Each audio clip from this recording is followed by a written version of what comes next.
एक संत वहां से निकले। उन्होंने जब उसको पड़े हुए देखा तो उसके पास आकर बड़ी जोर से मुस्कुराए। लोगों ने कहा कि महाराज आप मुस्कुरा रहे हो, हमारा तो खड़ा रहना मुश्किल है यहां, आप हंसते क्यों हो? संत ने कहा कि देखो भैया, चाहिए जैसा भी था, अब बेचारा मर गया है, पर इसके दांत कितने सुंदर हैं, देखो तो कैसे चमकते हैं। लोग चरणों में गिर गए। लोग बोले कि महाराज यहां तो सब इसको गाली देते हुए जा रहे हैं, लेकिन आपने उस बुराई में भी एक अच्छाई खोज ही ली। ये एक साधु का स्वभाव है।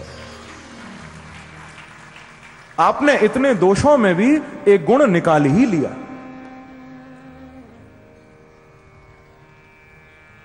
इसीलिए मैं प्रार्थना करूंगा बंधुओं, अपना स्वभाव ऐसा बनाओ कि हमको दोष में भी गुण दिखाई देने लग जाए। केवल बुराइयां मत खोजो।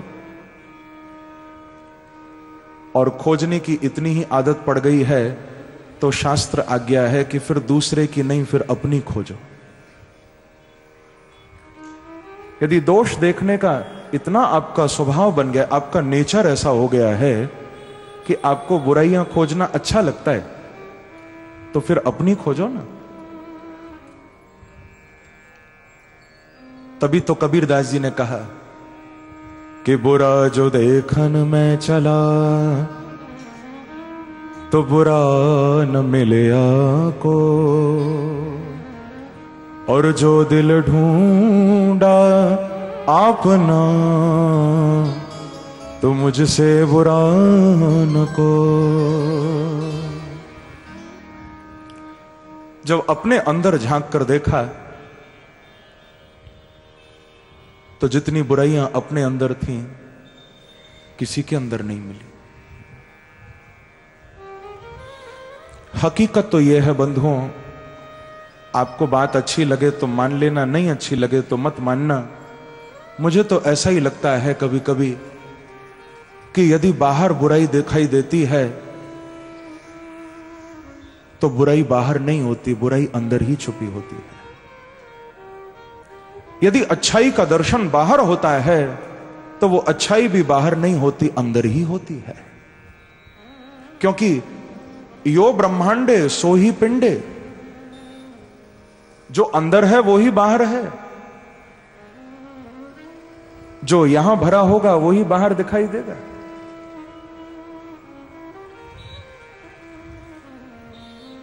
सुना है आज महफिल में बड़ी रफ्तागरी होगी, सुना है आज महफिल में बड़ी रफ्तागरी होगी, पर जुबान से वही निकलेगी प्यारे जो दिल में भरी होगी। यदि हमारी वाणी से बुराई निकलती है, हम किसी के दोष देखते हैं, किसी के लिए उल्टा बोलते हैं, इसका अर्थ है कि वो कहीं बुराई हमारे अंदर तो नहीं छुपी हुई। ये कथा शायद आपने कभी सुनी हो। भगवान श्री कृष्ण पांडवों के बीच में बैठे हैं, युधिष्ठिर जी से वार्तालाप हो रही है। भगवान ने यह बात कही कि दादा, क्योंकि कृष्ण से बड़े हैं युधिष्ठिर, भगवान दादा कहा करते थे। प्रभु ने यही कहा कि दादा, व्यक्ति जैसा होता है उसे सामने वाला भी वैसा ही लगता है। युधिष्ठिर ने कहा कि कृष्ण, आप इस बात को थोड़ा और स्पष्ट करो।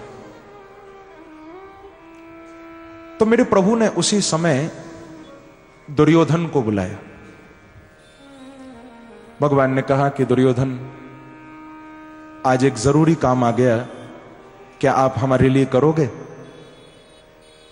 दुर्योधन ने कहा कि केशव, आप आज्ञा दो तो मैं करूंगा। दुर्योधन, ऐसा करो, तुम थोड़ा जाओ और किसी सज्जन व्यक्ति को ढूंढ के लाओ, किसी अच्छे व्यक्ति को खोज के लाओ। बोले ठीक है। दुर्योधन गया,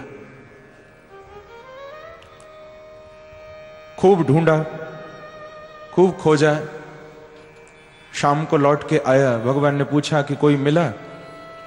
दुर्योधन ने कहा कि केशव क्षमा करो, मैंने पूरा दिन खोजा पर मुझे एक भी सज्जन नहीं मिला। किसी में ये बुराई, किसी में वो बुराई, कोई ऐसा कोई वैसा, मुझे कोई सज्जन नहीं मिला। भगवान ने कहा बस हमारा काम हो गया, आप जाओ। प्रभु ने अर्जुन को बुलाया, अर्जुन को कहा कि अर्जुन तुम थोड़ा जाओ और किसी दुर्जन को, किसी दुष्ट को खोज के लाओ। अर्जुन ने कहा ठीक है केशव, जैसी आपकी आज्ञा। अब अर्जुन जी भी खोजने गए हैं। बहुत देर बाद जब लौट कर आए, भगवान ने पूछा कोई मिला? तो अर्जुन ने कहा कि केशव मैंने खूब खोजा पर मैं आपको सच बताऊं, मुझे कोई भी दुष्ट नहीं मिला। मैं जहां भी गया मुझे सब सज्जन ही मिले, मुझे सब अच्छे ही मिले, मैं किसी को नहीं ला पाया, आप क्षमा करें। भगवान ने कहा तुम जाओ, काम हो गया। और फिर मेरे प्रभु युधिष्ठिर को बोले कि आपने देखा, एक दुर्योधन है जिसको कोई सज्जन नहीं मिलता, एक अर्जुन है जिसको कोई दुर्जन नहीं मिलता। इसका मतलब यह नहीं कि समाज में सज्जन नहीं है या दुर्जन नहीं है, समाज में सज्जन भी हैं, समाज में दुर्जन भी हैं, लेकिन व्यक्ति के अंदर जो छुपा होता है वही उसे बाहर दिखाई देने लग जाता है। अंतर बस इतना ही है। सज्जनता बाहर नहीं है, सज्जनता अंदर है, तो बाहर दिखाई देगी। यथा सु अंजन अंज दृग, गोस्वामी जी ने गुरु के चरणों के उस रज का अंजन लगा लिया, तो अब तो मनोदृष्टि ही बदल गई, और दृष्टि बदलते ही मनो सृष्टि बदल गई। गोस्वामी जी ने फिर सबको प्रणाम किया, सबके अंदर अपने इष्ट का, अपने प्रभु का दर्शन किया। सिया राम मैं सब जग जानी, करहूं प्रणाम जोर जुग पानी। सर्वत्र बैठे हैं प्रभु। कि जड़ चेतन जब जीव जग, सकल राम मैं जान। बंदों सबके पद कमल, सदा जोर जुग पानी। जड़ चेतन जग जीव जत, सकल राम मैं जान। इस संसार में चाहे जड़ हैं, चाहे चेतन हैं, जीव हैं, जंतु हैं, पशु हैं, पक्षी हैं, मानव हैं, दानव हैं, देव हैं, चाहे जो हैं, बोले सकल राम मैं जान। सब में अपने राम का दर्शन करते हुए गोस्वामी जी कहते हैं मैं सबको बारंबार प्रणाम करता हूं, और अपनी दीनता का भी दर्शन खूब कराया रामचरितमानस में। कबित विवेक एक नहीं मोरे, सत्य कहूं लिख कागद कोरे। गोस्वामी जी कहते हैं मैं तो किसी लायक ही नहीं हूं, न मुझे कविता कहना आता है, न मुझे श्लोक गाना आता है, मेरे पास कोई ऐसा ज्ञान नहीं है। न मे शास्त्र बलम किंचित, न मे बुद्धि बलम क्वचित। प्रवृत्तो बलमाश्रित्य, गुरुनाम केवलम कृतो। स्पष्ट कह दिया कि मैं रामचरितमानस गाने तो बैठ गया, लेकिन मेरे पास कोई ताकत नहीं है ऐसी, मेरे पास कोई ऐसा ज्ञान नहीं है कि मैं राम की कथा गा सकूं। पर ज्ञान नहीं है तो क्या हुआ, गुरु की कृपा तो मेरे पास है, उसके सहारे ही हरि की कथा गाऊंगा। अपनी दीनता प्रकट की, क्योंकि दीनता होनी चाहिए जीवन में। महापुरुषों के अंदर दीनता होती है। स्वस्मिन् दीनत्व भावनः। हम लोग करते तो कुछ भी नहीं है, अकड़ पूरी होती है, मैंने किया मैंने किया। लेकिन आप देखो संत महापुरुष करते कितना है, पर अकड़ बिल्कुल नहीं होती। कभी अपने मुख से गाते भी नहीं मैंने ये किया मैंने वो किया, और करते कितना कुछ है। जिनकी स्मृति में ये कथा हो रही है, पूज्यपाद प्रातः स्मरणीय श्री बालकपुरी जी महाराज, बंधुओं क्या उन्होंने कम किया? यदि उस महापुरुष ने यहां साधना नहीं की होती, यहां भक्ति की अलख नहीं जगाई होती, तो आज ये नजारा हम नहीं देख रहे होते। ये उनके चमत्कार का प्रभाव है जो जनमानस के अंदर भक्ति की लहर दौड़ रही है। बोलो सद्गुरुदेव भगवान की जय। संत महापुरुष अपनी दीनता नहीं छोड़ते कभी। स्वस्मिन् दीनत्व भावनः। आपको मैं बताऊं बंधुओं, ये जो दीनता है, ये जो दैन्य है, ये भक्ति महारानी का वाहन है, ऐसा आचार्यों ने बताया। आपने देखा होगा ना, सबके वाहन होते हैं। भगवान नारायण का वाहन है गरुड़, गरुड़ पर बैठते हैं ना। इंद्र का वाहन ऐरावत। सूर्य भगवान अपने रथ पर सवार होकर निकलते हैं। गणेश जी का वाहन है चूहा, मूषक। और भोले बाबा का तो सब जानते हो ना, नंदी। आज नंदी पर बैठकर ही जाएंगे विवाह करने, आप सुनोगे आगे। तो सबके अपने अपने वाहन होते हैं। किसी ने पूछा कि भक्ति महारानी का वाहन कौन सा है? भक्ति किस वाहन पर बैठ के आती हैं? तो ध्यान रखना, ये दीनता ही भक्ति का वाहन है। जिसके जीवन में दीनता आ गई, यानी जिसका अभिमान समाप्त हो गया, बस समझ लो उसके जीवन में भक्ति आने वाली है। भक्ति महारानी का प्रवेश होने वाला है। एक बार कहिए श्री राधे, श्री राधे। दीनता ही भक्ति का वाहन है। तो गोस्वामी जी सुंदर वंदना करते हैं। यहां से वंदना प्रकरण को थोड़ा अयोध्या की ओर ले जा रहे हैं गोस्वामी जी, और बड़ी प्यारी पंक्तियां हैं। आओ थोड़ा गाओ मेरे साथ मिलकर। कितना सुंदर कह रहे हैं कि वंदो अवध पुरी अति पावन, वंदो अवध, वंदो अवध पुरी अति पावन, वंदो अवध पुरी अति पावन। सरयो सरि कले कलुष न सावन, सरयो सरि कलुष न सावन। सरयू सरि कलुष न सावन,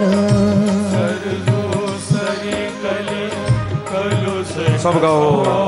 हाँ, बंदो अवध पुरी अति पावन, बंदो अवध पुरी अति पावन। प्रणवं पुर नर नारी बहोरी, प्रणवं पुर नर नारी बहोरी। ममता जिन पर प्रभु ही न थोरी, ममता जिन पर प्रभु ही न थोरी। सबसे पहले अयोध्यापुरी को प्रणाम कर रहे हैं। बंदों अवधपुरी अति पावन। मैं अयोध्यापुरी को प्रणाम करता हूं। और क्यों न करें, वृंदावन कोई साधारण भूमि नहीं है, अयोध्या कोई साधारण भूमि नहीं है। वैसे आपने देखा होगा पृथ्वी के अंदर एक बहुत बड़ी शक्ति होती है, एक फोर्स होती है जिसको कहते हैं ग्रेविटी। क्या हिंदी में कहते हैं गुरुत्वाकर्षण, ग्रेविटेशनल फोर्स। और ये तो शुरू से है, लेकिन खोज करने वाला न्यूटन था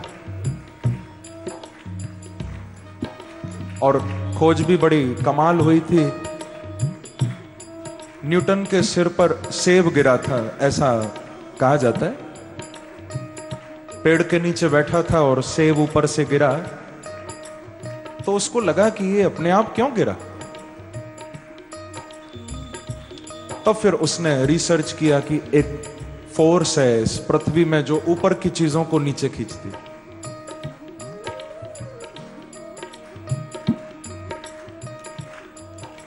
किसी क्लास में बच्चे पढ़ रहे थे, टीचर ने बच्चों को कहा कि तुम केवल क्लास में बैठे बैठे बातें बनाते हो, पढ़ाई लिखाई कुछ करते नहीं हो, इधर उधर ताक झांक करते हो। तुमको मालूम है न्यूटन जब तुम्हारे बराबर का था तो उसने ग्रेविटी को खोजा था। टीचर ने ऐसा कहकर डांटा। तो एक बच्चा खड़े होकर बोला कि सर, खोजने को तो हम भी बहुत कुछ खोज सकते हैं, पर हम में और न्यूटन में बहुत अंतर है। बोले कैसे? बोले वो पेड़ के नीचे था, हम तुम्हारे नीचे बैठे हैं, उसके ऊपर सेब गिर रहे थे, हमारे ऊपर डंडे पड़ रहे हैं। हमें भी थोड़ी छूट दो तो हम भी कुछ खोजेंगे। तो पृथ्वी में ये शक्ति है, गुरुत्वाकर्षण खींचती है, पर उसकी एक सीमा है। जब आप इस धरती की कक्षा से बाहर निकलोगे, यहां के एटमॉस्फेयर को जब पार करके बड़े बड़े विमान जाते हैं अंतरिक्ष में, तो अंतरिक्ष में पहुंचने के बाद, स्पेस में जाने के बाद, फिर धरती का वो खींचने वाला तत्व काम नहीं करता। उसकी एक लिमिट है। आप पृथ्वी की कक्षा से बाहर निकले, उसके बाद गुरुत्वाकर्षण आपको नहीं खींचेगा, फिर तो जीरो ग्रेविटी है ऊपर। लेकिन बंधुओं, वृंदावन की भूमि और अयोध्या की भूमि थोड़ी अलग है। इस भूमि का जो गुरुत्वाकर्षण है ना, वो और भी तगड़ा है। बाकी तो सारे पृथ्वी का जो गुरुत्वाकर्षण है वो अपनी सीमा में ही किसी को खींच सकता है, पर वृंदावन में और अयोध्या में वो ताकत है कि जो ऊपर बैठे हुए हैं अनंत कोटि ब्रह्मांड नायक, बोले उनको भी खींच के अवतार करवा देते हैं, परमात्मा का भी जन्म करवा देते हैं। इसीलिए बंदो अवधपुरी अति पावन, बंदो अवधपुरी, सब गाओ। हाँ, बंदो अवधपुरी अति पावन, बंदो अवधपुरी अति पावन। सरयू सरी कली कलुष न सावन, सरयू सरी कली कलुष न सावन, सरयू सरी कली कलुष न सावन, सरयू सरी कली कलुष न सावन। सब गाओ। बंदो अवधपुरी अति पावन, बंदो अवधपुरी अति पावनी, बंदो कौशल्या दिशि प्राची,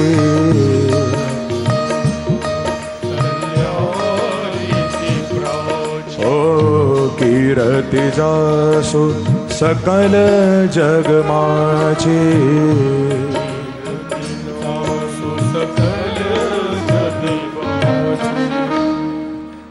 वंदो कौशल्या दिशि प्राची, कीरति जासु सकल जग माची। अयोध्या नगरी को प्रणाम किया, सरयू मैया को प्रणाम किया, क्योंकि सरयू के बिना अयोध्या की शोभा नहीं है, जैसे यमुना के बिना वृंदावन की शोभा नहीं है। सरयू के बिना अयोध्या की शोभा नहीं। और वाल्मीकि रामायण में भी सरयू को अयोध्या का अभिन्न अंग माना गया है। अयोध्या तो साक्षात राम का ही स्वरूप है, ध्यान रखना। अयोध्या में और भगवान राम में कोई भेद नहीं है। अयोध्या च पर ब्रह्म, जैसे हमारे यहां ब्रज में वृंदावन को साक्षात बांके बिहारी का स्वरूप माना गया। पंच योजन विस्तीर्णम वनम में देह रूपकम, ऐसा कहा गया। वृंदावन साक्षात कृष्ण का रूप है, अयोध्या साक्षात राम जी का रूप है। और इसीलिए जहां भागवत कथा होती है वहां वृंदावन आ जाता है, और वृंदावन के आते ही बांके बिहारी आ जाते हैं। जहां राम कथा होती है वहां अयोध्या धाम आ जाता है, और अयोध्या आते ही अवध बिहारी आ जाते हैं, राम आ जाते हैं। तो अयोध्या को वंदन, सरयू मैया को प्रणाम, माता कौशल्या को वंदन, तीनों माताओं को प्रणाम किया। श्री दशरथ जी को वंदन कर रहे हैं कि वंदो अवध भुआल, सत्य प्रेम जहि राम पदा, जो बिछुरत दीन दयाल, प्रियतन तृण एव परिहर्यो। वंदो अवध भुआल। मैं राजा दशरथ को प्रणाम करता हूं। देखो, प्रणाम तो सबको करते जा रहे हैं, लेकिन साथ में प्रणाम क्यों करता हूं कारण भी देते जा रहे हैं। दशरथ को प्रणाम इसलिए नहीं कि अयोध्या के राजा हैं, चक्रवर्ती सम्राट हैं, इसलिए प्रणाम करें तो ये ठीक नहीं होगा। लोग कहेंगे कि गोस्वामी तुलसीदास जी भी क्या राजा महाराजाओं को देखकर प्रणाम करते थे कि ये बहुत बड़ा राजा है तो मैं इसको प्रणाम करूं, क्या देखकर करते थे? हम लोग आज ऐसे करते हैं ना, कोई बड़ा आदमी आ जाए तो झुक जाते हैं, कोई छोटा हो तो अकड़ जाते हैं। ये हमारी दृष्टि है, महापुरुषों की दृष्टि ऐसी नहीं। चक्रवर्ती सम्राट दशरथ हैं इसलिए प्रणाम नहीं करता हूं,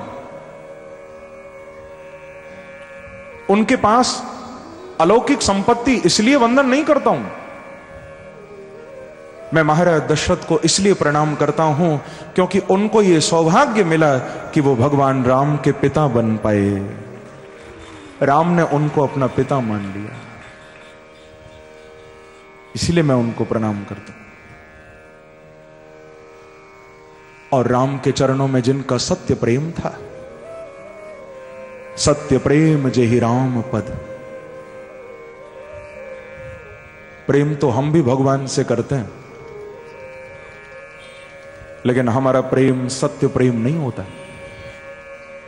क्षमा करना, हमारा प्रेम तो झूठा प्रेम होता है। तभी तो जब जाते हैं वृंदावन, बांके बिहारी के सामने उतना टाइम नहीं गुजारते जितना लस्सी की दुकान पर टाइम निकलता है। सत्य प्रेम कौन सा है? तद विस्मरणे परम व्याकुलतेति भक्ति ही। सत्य प्रेम इसको कहते हैं बंधुओं कि परमात्मा का विस्मरण हो तो हृदय व्याकुल हो जाए। एक क्षण के लिए भी लगे कि हम बांके बिहारी को, हम अपने रघुनाथ को, हम अपने इष्ट को भूल रहे हैं, यदि एक क्षण के लिए भी ऐसा लगे तो हृदय व्याकुल हो जाए। यह है सत्य प्रेम। पर हमें तो कभी एक बार भी भगवान याद आ जाए तो हृदय व्याकुल हो जाता है कि हमें भगवान कैसे याद आ गए आज। हमको तो याद ही नहीं आते, स्मरण ही नहीं होता।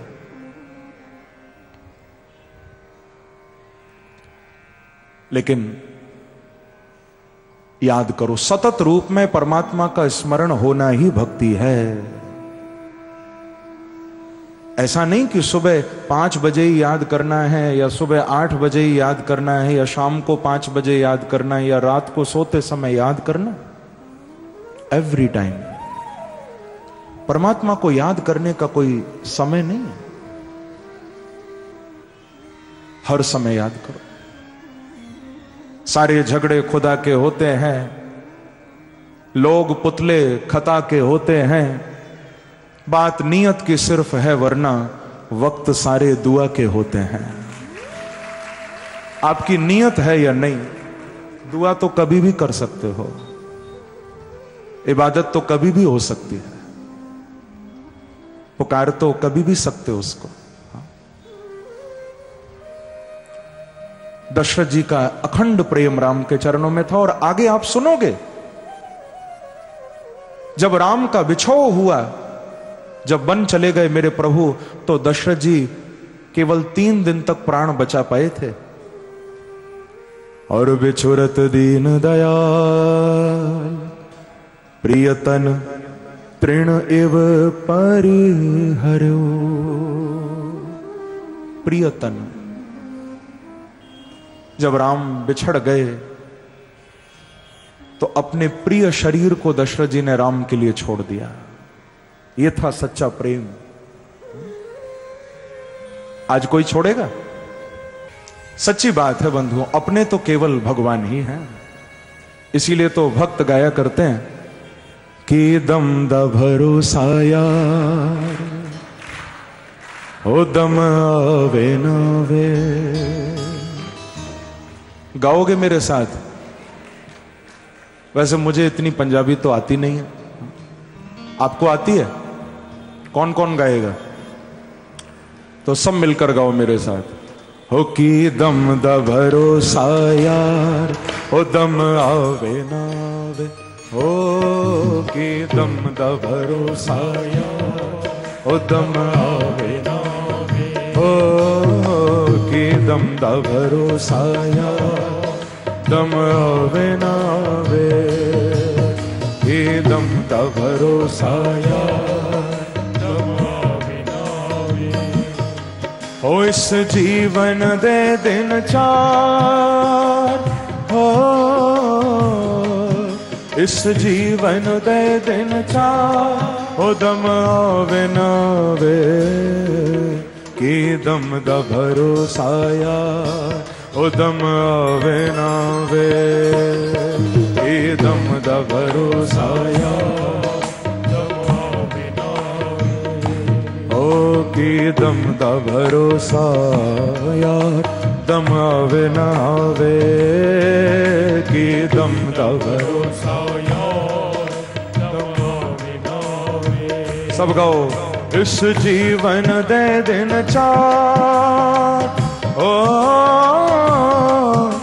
इस जीवन दे दिन 4, ओ दम आवे ना आवे।